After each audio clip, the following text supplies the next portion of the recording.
Okay तो अब हम देखने वाले हैं important topic angular momentum conservation. ठीक है, थ्योरेटिकली बहुत इंपॉर्टेंट है, वैसे इतना ज़्यादा जेई पर डायरेक्ट क्वेश्चन नहीं आते हैं बट जानना जरूरी है। उससे पहले एनर्जी कंजर्वेशन के बारे में बता देता हूँ। तो आपकी जो एनर्जी होती है ना, जो मैंने बताया ना एनर्जी कंजर्वेशन, यू प्लस के इक्वल टू कॉन्स्टेंट। ठीक है, अगर सब चीज़ें सही रहे तो उसके अंदर अब आप काइनेटिक एनर्जी तो रोटेशनल काइनेटिक एनर्जी भी घुसा दो। ठीक है, जैसे कभी क्या क्या पूछेंगे कि जैसे ही आपके पास रॉड है, इसको अपन ने रिलीज कर दिया तो ये ऐसे आएगी, देखो इसको जस्ट छोड़ दिया मैंने तो ये ऐसे जाएगा।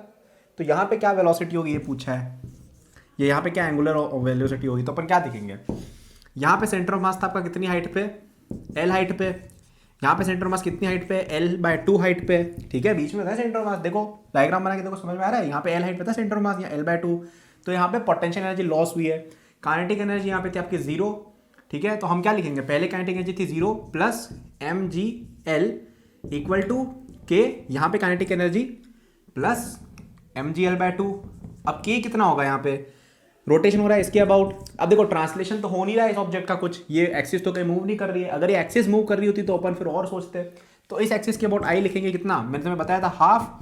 अब के कितना होता है, हाफ आई ओमेगा स्क्वायर, मैंने बताया था तुम्हें। ठीक है, रोटेशन के केस में के होता है हाफ आई ओमेगा स्क्वायर। आई कितना है, इस पॉइंट के बाद रोटेशन हो रहा है, जिस पॉइंट के बाद रोटेशन हो रहा है उसके अबाउट लेना है। ठीक है, वो फॉर्मूले कहाँ पे, वो एक्सिस भी याद रखिए। फॉर्मूले में हमने ml/12 लिखा है ना, वो सेंटर ऑफ मास के थ्रू है। यहाँ पे सेंटर ऑफ मास नहीं एंड के थ्रू है, तो वो होता है ml/3 into omega square. Solve कर लो।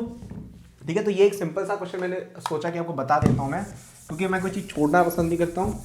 ठीक है, अब यहाँ पे आई कुछ और डाल देंगे। इस तरह के और भी क्वेश्चन हो सकते हैं। कभी कभी कोई बॉडी होगी वो पहले रेस्ट पे थी, उसके बाद वो रोटेट करने लग गई, तो क्या करेंगे, पहले kinetic energy half mv square लिख देंगे, फिर बाद में लिख देंगे half I omega square plus half mv dash square, और सॉल्व कर लेंगे। काइनेटिक एनर्जी बस ऐड करना है।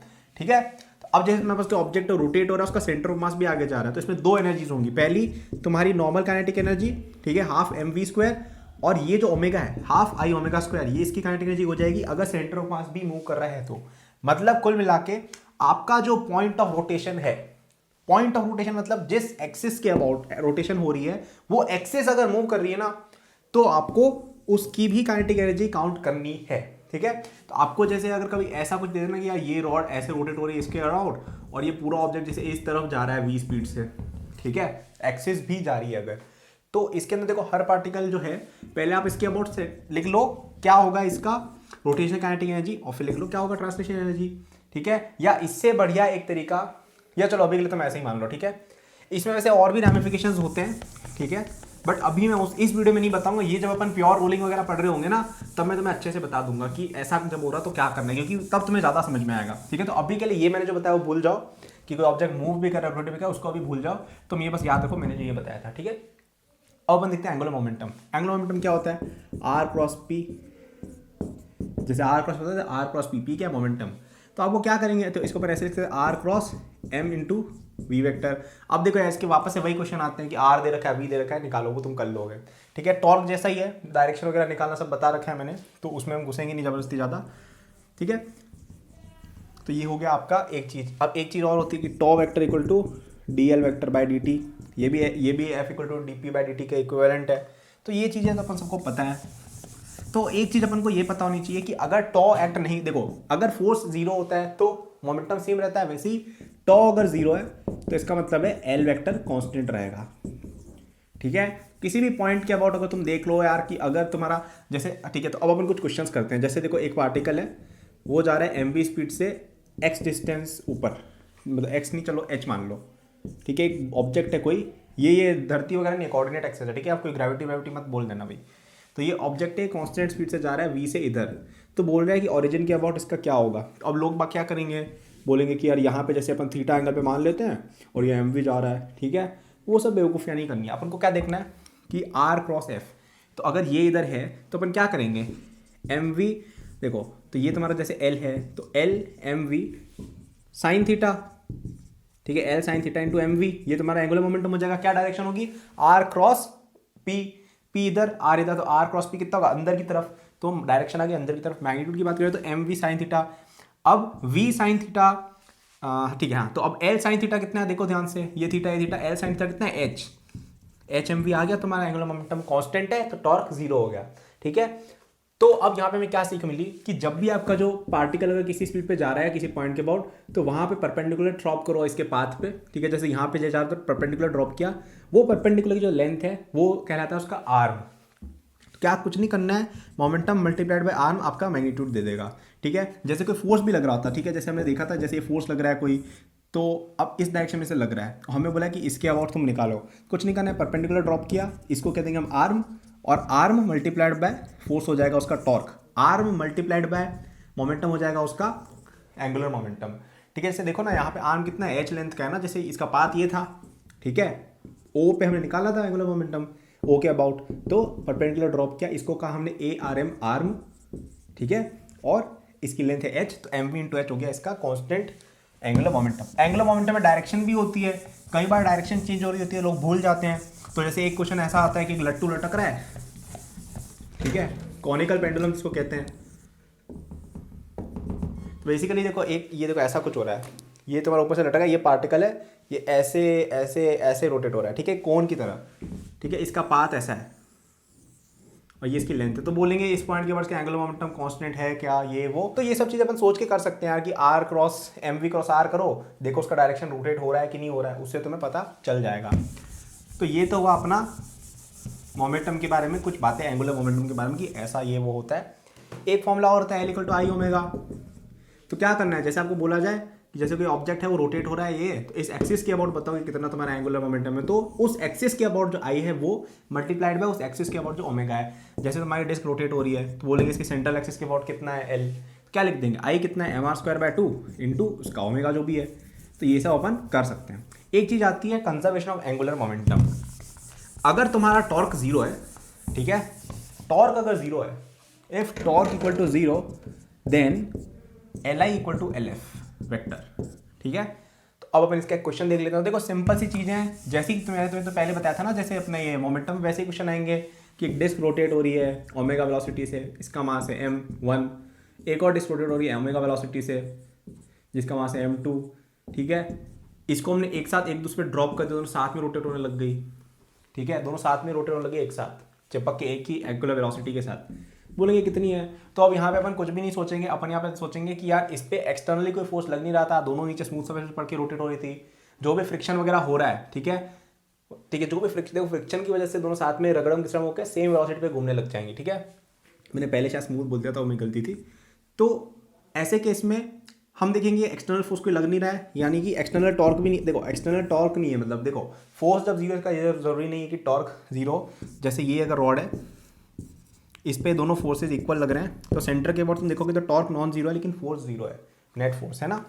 तो टॉर्क हमें देखना है, टॉर्क जीरो होना चाहिए, टॉर्क इस पे देखो जीरो है, कोई बाहर से लग नहीं रहा है। इसका क्या मतलब है कि कंजर्व रहेगा angular momentum L1 equal to L2, यानी कि पहले कितना था m1r1²/2 इंटू ओमेगा 1 प्लस, अब दोनों सेम डायरेक्शन में रोटेट हो रहे थे, इसका भी नीचे इसका भी नीचे, प्लस m2r2²/2 ओमेगा 2, ये आई ओमेगा, ठीक है, इक्वल टू फाइनल। अब फाइनल मोमेंटम हमेशा कितना है, फाइनल मोमेंटम कितना होगा, आपने देखो मास डिस्ट्रीब्यूशन की बात देखो, तो पहले अगर तुम्हारे पार्टिकल्स जी जैसे ये वाले थे ऐसे ऐसे फैले हुए थे, फिर तुमने एक और देखा, तो अगर तुम फॉर्मूला लगाओगे ना कि आई equal to m1r1² plus m2r2², वो सब जब बताया था ना फर्स्ट फॉर्मूला, तो पहले इसके पार्टिकल्स के लगा दो, तो उनका सम एक साथ लोगे तो क्या आएगा mr²/m1r²/2, ठीक है।